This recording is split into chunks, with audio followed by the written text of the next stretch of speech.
మన జీవితం ఒక రేస్ లాంటిది, అవునా? అందరం దాంట్లో పరిగెడుతున్నాం. ఇప్పుడు హూ ఈజ్ ద విన్నర్? ఎవరు దీంట్లో సక్సెస్ పొందినవాడు? బాగా ఆస్తి సంపాదించాడు. ఎంత ఆస్తి? లెక్క పెట్టుకోలేనంత. Elon Musk. ఆయన విజయం సాధించినట్ట ఈ పరుగులో. కావాలంటే ఒక బ్రాంజ్ మెడల్ ఇద్దాం ఆయనకి. అన్నిటికన్నా సంపన్నమైన దేశం యొక్క ప్రెసిడెంట్ అయ్యాడు. ఆ దేశం తలుసుకుంటే ప్రపంచంలో దేన్నన్నా తారుమారు చేయగలడు. ఆయన లైఫ్లో విజయవంతం అయినట్ట కాదు. ఆయనకి ఒక సిల్వర్ మెడల్ పడేద్దాం. మరి గోల్డ్ మెడల్ ఎవరికి ఇవ్వాలి? మనం ఎవరికి గోల్డ్ మెడల్ ఇవ్వాలి? మన జీవితంలో మనకి రకరకాల అనుభవాలు ఉన్నాయి కదా. జీవితంలో ప్రయాణిస్తా అంటే ఎన్నో రకాల అనుభవాలు మనకు ఎదురవుతూ ఉంటాయి అందరికీ. ఆ అనుభవాల నుంచి ఒక పాఠం నేర్చుకుంటే వారికి ఇవ్వాలి.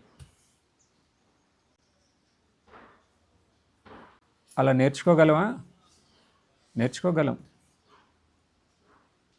మన అనుభవాల నుంచి పాఠాలు నేర్చుకునే ఒక శక్తి భగవంతుడు మనందరికీ ఇచ్చాడు. ఇచ్చాడా లేదా? మరి ఆ అనుభవాలు జరుగుతుంటే దాంట్లో నుంచి నేర్చుకోవాలి. నేర్చుకుంటే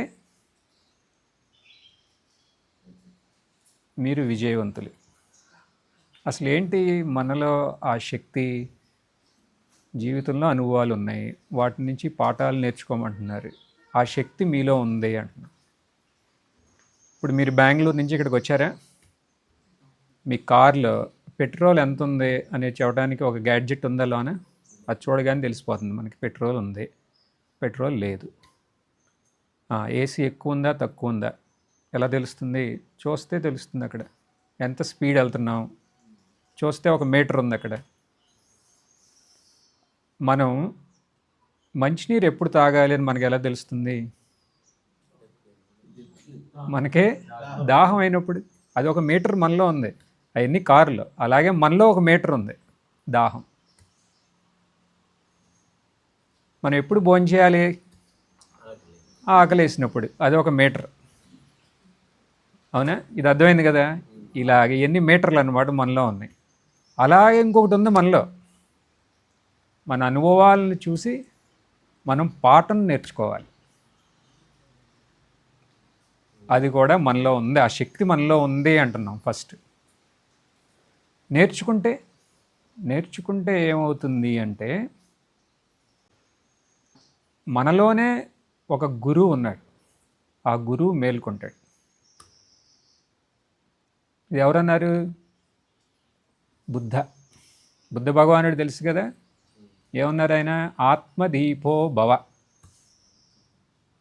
నీలో ఒక దీపం ఉంది నాయన, దాన్ని నువ్వు వెలిగించు, అప్పుడు అది నీకు దారి చూపుతుంది అన్నారు. ఇప్పుడు మనలో దీపాన్ని మనం వెలిగిద్దామా? ఎలా వెలిగించాలి? ఆ వెలిగించిన ఆయన అడుగుదాం. ఆయన అనుభవాల ద్వారా ఆయనలో ఉన్న దీపాన్ని ఆయన వెలిగించారు. ఎవరో? బుద్ధ మహాత్మా. ఏం చేశారు ఆయన? ఆయన అనుభవాలు ఏంటి? ఆయన అంతఃపురం నుంచి బయటకు వచ్చారు. రాగానే ఎవరు కనపడ్డారు? ఒక ఇంటి ముందు ఒక మంచం మీద ఒక ఆయన పడున్నాడు. దగ్గుతున్నాడు. ఏంటయ్యా అంటే ఈయనకి సమాధానం చెప్పలేకపోతున్నాడు. దగ్గుతున్నాడు. ఏదో వచ్చింది, కరోనానో ఏదో వచ్చింది అనుకుందాం, టీవీనా. బుద్ధుడు అడిగాడు. బుద్ధుడు అంటే అప్పుడే బుద్ధుడు కాదుగా, సిద్ధార్థ రాకుమారుడు. ఏమని అడిగాడు? ఏమైంది ఈయనకి అట్టప్పుడు పడున్నాడు అన్నాడు. బాబు, దీన్నే వ్యాధి అంటారు. నువ్వు ఎంత నుంచున్నా వాడు లెగోడు. అదేంటి అన్నాడు. అవును, వ్యాధి అనేది అందరికీ వస్తూ ఉంటుంది, తగ్గుతూ ఉంటుంది, మళ్ళీ నయం అవుతూ ఉంటుంది. నీకు కూడా వస్తుంది, ఇప్పటివరకు రాలేదా అని. రాలేదు, వస్తుంది ముందంటే. ఏంటది? వ్యాధి. ఏ రకమైన వ్యాధి వస్తుంది నాకు అని అడిగాడు. నీకు వచ్చినప్పుడు నీకు తెలుస్తుంది. ఎన్నున్నాయి వ్యాధులు? అనేకమైన. ఎవరికన్నా బెంగ ఉందా ఏమన్నా వ్యాధి లేదని? లేదుగా. ఏదో ఒక వ్యాధి అనేది రావటం ఖాయం. ఏదో ఒక వ్యాధి. సరే, ముందుకెళ్తే ఏమైంది?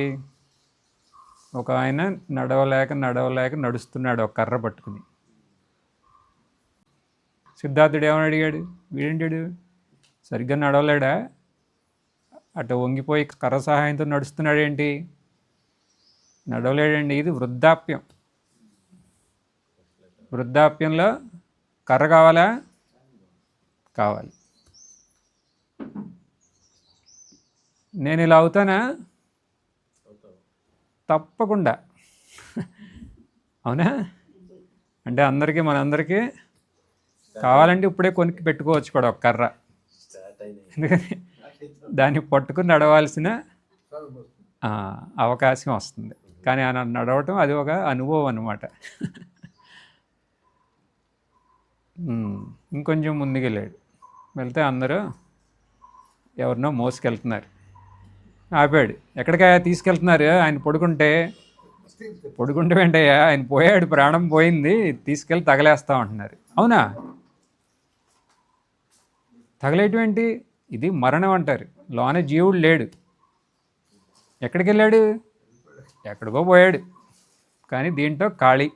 ఇప్పుడు ఏం చేయాలి? ఇన్ని తగలేయాలి. అంటే నేను పోతానా? గ్యారంటీ. దాంట్లో డౌట్ ఉందా? డౌటే లేదు. సరే, వచ్చాడు వెనక్కి. నిద్ర పడుతుందా? ఆయనకి నిద్ర పట్ల. ఏంటి? నాకు వ్యాధి వస్తుంది, తర్వాత వృద్ధాప్యం, తర్వాత అసలు ఇది అక్కడి నుంచి నేను వెళ్ళిపోతా, ఎక్కడికి వెళ్తానే ఆవిడికి తెలియదు. ఆయన చుట్టూ చూశాడు, అందరూ నిద్రపోతున్నారు. అసలు ఎలా నిద్రపోతున్నారు వీళ్ళందరూ? నాకైతే నిద్ర పడతలేదు అనుకున్నాడు ఆయన. నిద్ర పట్టక మళ్ళీ ఇంకొక రోజు వెళ్ళాడు. వెళ్తే ఒక చెట్టు కింద ఒక ఆయన కూర్చున్నాడు ప్రశాంతంగా. ఈయన వెళ్ళి అడిగాడు, ఏంటి స్వామి ఇంత ప్రశాంతంగా కూర్చున్నావు? నీకు తెలుసా ఒక విషయం? వ్యాధి అనేది వస్తుంది, వృద్ధాప్యం వస్తుంది, తర్వాత మరణం వస్తుంది. ఇవన్నీ తెలుసా నీకు అన్నాడు. తెలుసు అన్నాడు. మరి నువ్వు శాంతంగా ఎలా ఉన్నావు అంటే, బుద్ధుడికి ఏమర్థమైంది ఇక్కడ? సిద్ధార్థుడికి ఇవన్నీ ఉన్నా మనం శాంతంగా ఉండొచ్చు అనేది అర్థమైంది. అవునా?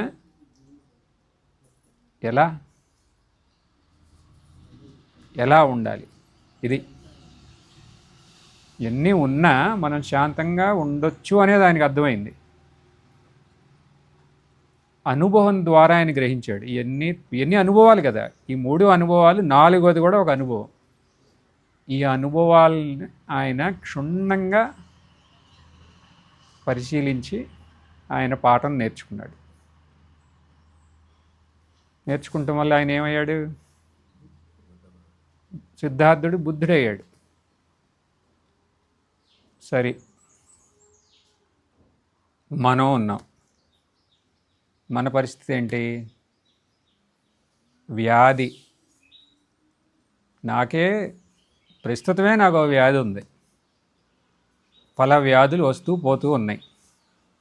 సరే, మరి వృద్ధాప్యం, ఇంట్లో ఉన్నారు 3-4, వాళ్ళని చూస్తూనే ఉన్నాం. మరణం, ఇప్పుడు అక్కడి నుంచే వస్తున్నాం అన్నట్టు. ఒక ఆయన శాంతించాడు, తీసుకెళ్ళి అక్కడి నుంచి వస్తున్నాం. మరి మేము సాధువులు కూడా ఎంతోమందిని కలిసాము, ఆశ్రమాలు తిరిగాము.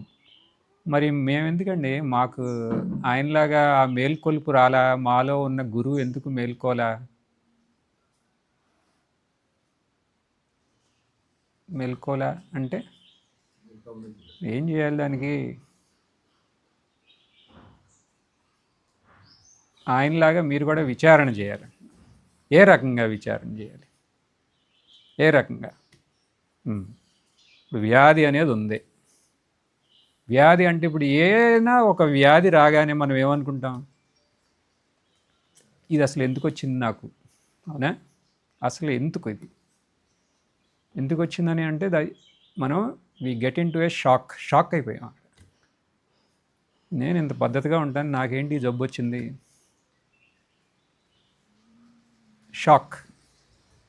దాంట్లో నుంచి బయటికి రావాలంటే ఏం కావాలి మనకి? ఒక షాక్ అబ్జార్బర్ కావాలా లేదా? ఇదే విచారణ అంటే. నెక్స్ట్ వ్యాధి వస్తే మనం షాక్ చెందామనుకోండి, అప్పుడు మనం ఊహించాలి మన దగ్గర షాక్ అబ్జార్బర్ లేదు కాబట్టే మనం షాక్ అయ్యాం. సరే, వృద్ధాప్యంలో మన ఇంద్రియాలు దుర్బలం అవుతాయి. అయినప్పుడు మనకు మనోధైర్యం ఉండాలా? ఇలా అయిపోయిందే అని కూర్చుంటే కుదరదు కదా. అంటే వృద్ధాప్యం మనకి వచ్చినప్పుడు ఆ టైంకి దానికి ముందే మనం ఒక మనోధైర్యాన్ని మనం సంపాదించాలి. షాక్ అబ్జార్బర్ ఎప్పుడు పెట్టుకోవాలి? షాక్ అయిన తర్వాత కాదు, ముందే మనం పెట్టుకోవాలి. గుంట్లో పడిన తర్వాత కారుకి ఎవరిన షాక్ అబ్జార్బర్ పెడతాడా? ముందే పెడతాడు. ఎందుకని? గుంట్లో పడితే తెలవకూడదు. అలాగే మరణం ఎందుకు అసలు భయం మనకి? ఎందుకనంటే మనకి తెలిసిన ప్రపంచాన్ని మనం వదిలేస్తున్నాం, తెలవని ప్రపంచంలోకి మనం అడుగు పెడుతున్నాం. అదే కదా మరణం, అభయం. మరణం అనేది ఒక అనివార్యం. ఈ వ్యాధి, ఈ వృద్ధాప్యం నుంచి ఒక విడుదల. ఇలా మనం విచారణ చేసి గుర్తిస్తే మనం దాంట్లో నుంచి విముక్తి ఉంటుందా? ఉంటుంది. తర్వాత ఈ సాధు ఏం చేశాడు ఈయన ఇంత శాంతంగా ఉండటానికి? ఆయనకే ఉన్నాయా? ఆయనకే ఉన్నాయి జబ్బులు. ఆయన వృద్ధుడే మనం చూసిన ఆయన అనుకుందాం. మరణం చుట్టుపక్కల ఎప్పుడూ మరణమే. ఆయన బయట తిరుగుతూ ఉంటే ఇక్కడ కనపడతానే ఉంటాయి, అయినా శాంతంగా ఉన్నాడు. ఇది మనం సంపాదించాల్సిందే, ఈ శాంతి. అవునా? ఏం చేయాలి ఇప్పుడు ఈ శాంతిని మనం సంపాదించాలంటే? మామూలుగా ఏం చేస్తాం? ఏమన్నా జబ్బులు వస్తే డాక్టర్ దగ్గరికి వెళ్తాం, మందు పని చేయలే, లేకపోతే మందు ఇస్తే దానికి సైడ్ ఎఫెక్ట్స్ వచ్చినాయి, ఎఫెక్ట్ రాలే. అప్పుడు ఏం చేస్తాం? మన ఇంటి పక్కనాడు చెబుతాడు, ఇదిగో ఆ జ్యోతిష్కుడి దగ్గరికి వెళ్ళి అంటాడు. ఎందుకని? ఆయన ఏదో ఒకటి చెప్తాడు మీకు. ప్రతిదానికి సలహా ఇచ్చే కెపాసిటీ ఒక్కడికే ఉంది ఈ ప్రపంచంలో. ఎవరికే? జ్యోతిష్కుడి. ఎందుకని? It is not subject to verification. దానివల్ల ఫలితం ఉందా లేదా మనం ఎవరం దాన్ని పరీక్షించలేము కదా. డాక్టర్ అయితే మందు ఇస్తే అది పని చేయకపోతే పని చేయలేదు నువ్వు ఇచ్చిన మందు అంటు. మనాడిది నువ్వు సరిగ్గా చేయలేదు అంటాడు అంతే. నువ్వు మేము చేసిన ప్రాయశ్చిత్తం, నువ్వు చెప్పింది శాంతి నువ్వు సరిగ్గా చేయలేదు అంటాడు అంతే. మళ్ళీ మన మీదే పడుతుంది అది. సరే నువ్వు అది చేయి, ఇది చేయి, ఇది చేయి, అది చేయి అని చెప్తూ ఉంటారు అట్లా. మరి దీంట్లో నుంచి బయటకు ఎలా వస్తాం? మరి కర్మ వల్లే కదండి అన్నీ. ఆయన ఏదో పాపకర్మం చేశాం, దానివల్ల ఈ రకంగా మనం అనుభవించాం. సరే, నువ్వు ఒక పక్కన పాపకర్మలు చేస్తూ ఆ జ్యోతిష్కుడు చెప్పిన మీరు ఆచరిస్తే దానివల్ల ఉపయోగం ఉంటుందా? అంటే ముందు మనం చేయాల్సిందేంటి? ముందు అలాంటి కర్మములు ఏమైనా చేస్తే వాటిని నిలిపివేయాలి. పుణ్యకర్మలు చేయటానికి మనం పూనుకోవాలి. సరే, దాంతోనే పరిష్కారం అవుతుందా? అవ్వదు. మరి ఏంటి పరిష్కారం? పరిష్కారం కావాలా? మనం ఉపనిషత్తుని అడుగుదాం, చాందోగ్య ఉపనిషత్తుని అడుగుదాం. చాందోగ్య ఉపనిషత్తు ఏమంటుంది? యాత్మ అపహత పాత్మ విజరో విమృత్యు విశోకో విజిగత్సో అపిపాసః సత్యకామః సత్యసంకల్ప స అన్వేష్టవ్య స విజిజ్ఞాసితవ్య. అంటే ఏంటి? విజరో విమృత్యు అంటే నీకేంటి నీ బాధ? నా బాధ ఏంటంటే నాకు రోగం, నాకు వృద్ధాప్యం, నీకు లేవు అన్నారు. ఉపనిషత్తు అంటుంది నీకు ఆ రెండు లేవు, మరణం నీకు లేదు. విజరో విమృత్యు లేదంటండి, నాకు ఉందిగా. ఉందా లేదా? పాపం వల్ల నాకు ఇవన్నీ ఉన్నాయి. అదే ఆయుర్వేదం అంటానుగా, పూర్వజన్మ కృతం పాపం వ్యాధి రూపేణ క్షీయతే. పాపం చేస్తే వ్యాధి ఉంది, వ్యాధి ఒక పక్కనే అనుభవిస్తా అంటే వ్యాధి లేదంటారేంటి? ఏదో ఉపనిషత్తులు అలా అంటే సరిపోతుందేంటి? ఉంది కదా. అంటే పాపం వల్ల ఈ రోగాలు ఉన్నాయిగా. ఉపనిషత్తు ఏమంటుంది? ఆత్మ అపహత పాత్మ, పాపం లేదు. ఏంటి లేదు? పాపమే లేదా? నాకు పాపం లేదా? లేదు అంట. ఇదేంటండి పాపం లేకపోవటం? మానవ జన్మ ఎందుకు వచ్చింది? పుణ్యపాపాల వల్లే కదా. ఇది మా ఊళ్ళో చిన్నపిల్లడన్నా చెప్తాడు అంటారు మీరు. మీ ఉపనిషత్తు ఏంటి ఇట్లా చెబుతుంది? అటు ఇటు తిప్పుతుంది, లేదు పాపం అంటుంది. మరి మానవ జీవితం, శరీరం వచ్చిందిగా నాకు. ఉపనిషత్తు ఆగట్లా అక్కడతో, వేరే మూడ్లో ఉంది ఉపనిషత్తు. ఇక్కడ ఉపనిషత్తు ఏమంటుంది? విశోకో విజిగత్సో అపిపాసహ అంటుంది. అంటే శరీరం ఉంటే నీకు దప్పిక అవుతుంది, మళ్ళీ ఆకలి ఉంటుంది. నీకు ఆ రెండూ లేవు అంటే నువ్వు శరీరమే కాదంటుంది. చూడండి, నీకు మనసు ఉంటే నీకు అక్కడ శోకం తప్పదు, నీకు మనసు కూడా లేదంటాను. ఎవరు అంటున్నారు ఇది? ఉపనిషత్తు అంటుంది. నీకు మనస్సు లేదు, నీకు శరీరము లేదు. నాకు మనసు శరీరం ఉందని నేను అనుకుంటున్నా అంటే నేను ఎవరో? ఇది కనిపెట్టు ముందంట, కనిపెట్టు. నాకు మనసు శరీరం ఉంది కాబట్టి నేను పాపం చేశాను, దానివల్ల నాకు రోగం ఉంది, మృత్యు ఉంది, అన్నీ ఉన్నాయి అంటున్నా. నువ్వు ఈ శరీరమే కాదంటుంది. మరి నేనెవరు అని అంటే ఉపనిషత్తు ఇక్కడ ఏముంటుంది? నువ్వెవరు అనేది స అన్వేష్టవ్య స విజిజ్ఞాసితవ్య. నువ్వు విచారణ చేయి బాబు అంటాను. నువ్వెవరు అనే చోట్ల ఇక్కడ ఏముంటుంది? విచారణ చేయి, అన్వేషించి ఏం చేయాలి? తెలుసుకో, గుర్తించు నువ్వెవరువో అంటాను. కేవలం చేయాల్సింది ఇక్కడ ఏంటి? అన్వేషించటం, విచారణ చేయటం, స్పష్టంగా గుర్తించటం. ఈ రెండు విషయాలు చేయాలంట.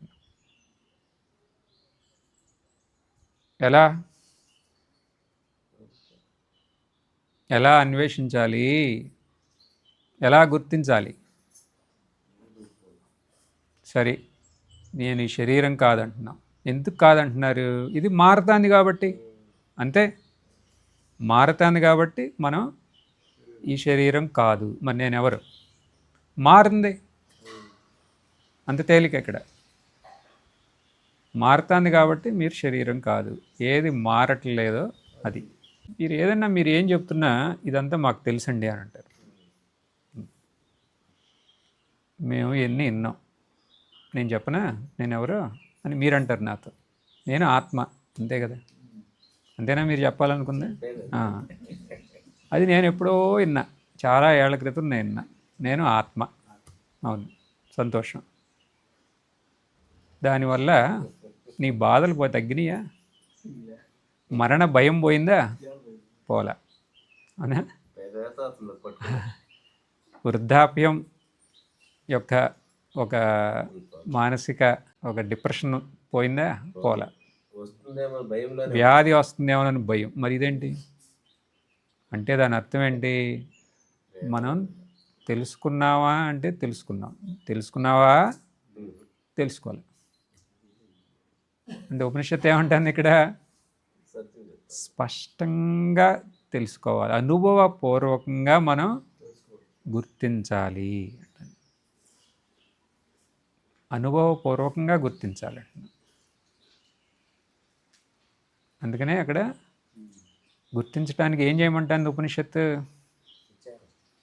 ఉపనిషత్తు నువ్వు విచారణ చేయి, నువ్వు దాన్ని గుర్తించు అంటలా. అన్వేష్టితవ్య అంటే కమాండ్ అనమాట. చేయి అంటుంది, చేసి తీరాలంటుంది. వేరే అక్కడ చాయిస్ ఏం లేదు. నువ్వు ఎలా చేయాలి? నువ్వు అనుభవపూర్వకంగా అది నువ్వు గుర్తించాలి.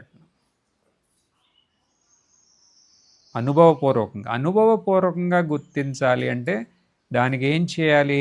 విచారణ చేసి నువ్వు కాంది ముందు పక్కన పెట్టండి. నువ్వు కాంది నువ్వు పక్కన పెట్టంటే నీ శరీరం నువ్వు కాదు అంటే మళ్ళీ శరీరం వైపు వెళ్ళకూడదు. ఎప్పుడు మన విచారణ చేసేటప్పుడు మన ధ్యాస, నువ్వు మనస్సు నువ్వు కాదంటే మళ్ళీ ఆలోచనలు పట్టుకోకూడదు, మళ్ళీ ఆలోచన ఉండకూడదు. సరే నేను శరీరం కాదు, నేను ఈ మనస్సు కాదు, కాదు అన్నప్పుడు కాదు అని అన్నారా? అన్నాను. తర్వాత నువ్వు ఉన్నావా? ఉన్నాను. ఎలా తెలిసింది? ఒక ఎరుక ఉంది కదా, ఒక మారని ఒక ఎరుక, అది నువ్వు. అది అనంతం, అది శాంతి స్వరూపం. ఆ శాంతి స్వరూపం అది మనం అని మనం గుర్తిస్తే ఆ శాంతి ఇంకా మారదు. ఎందుకని? ఆ శాంతే మనం కాబట్టి. ఆ శాంతి అనేది బ్యాక్గ్రౌండ్గా ఉంది. ఇంకెప్పుడు దాని మీద ఒక వ్యాధి వస్తుంది, దాని అంతటా అదే పోతుంది. తర్వాత వృద్ధాప్యం వస్తుంది, దాని అంతటా అదే పోతుంది. అది పోగానే మనకు వచ్చేదేంటి? మరణం. కానీ మనం ఎలా ఉన్నాం? శాంతిగా ఉండి ప్రతిదానికి అనుమతిస్తున్నాం. కానీ మన శాంతికి ఏమన్నా భంగం ఉందా? లేదు. ఇది మన అనుభవపూర్వకం గ్రహిస్తే ఇది అన్నమాట ఈయనకి గోల్డ్ మెడల్. అవునా? ఎందుకని? మనకి శాంతి ఉంది కాబట్టి. శాంతి ఉంది కాబట్టి మీరు మళ్ళీ అనొచ్చు ఏమని? మీరు చెప్తా అంటే వినటానికి చాలా బాగుందండి, మీరు ఆపగానే మేము టప్పట్లు కొడదాం అనుకుంటున్నాం అని అంటారు. కానీ మళ్ళీ ఇది వెళ్ళిన తర్వాత మళ్ళీ మామూలే కదా, అలా అనిపిస్తుందా? ఉపనిషత్తు ఏమంటుంది? ఉపనిషత్తు మన వదలట్లా. సత్యకామ అంటే సత్యకామ మనం ఇక్కడ ఇప్పటి వరకు మనం చర్చించిన దాని ప్రకారం దానికి ఇదే లైన్లో ముందుకెళ్ళామనుకోండి. సత్యకామ ఇక్కడ ఎలా చెప్తాం? మీకు కోరికలు ఉన్నాయా? ఎన్నో కోరికలు ఉన్నాయా? వాటి వల్ల మీకు ఈ మూడింటి నుంచి ఉపశమనం లభిస్తుందా? లభించదు. కాబట్టి అవి తగ్గించండి.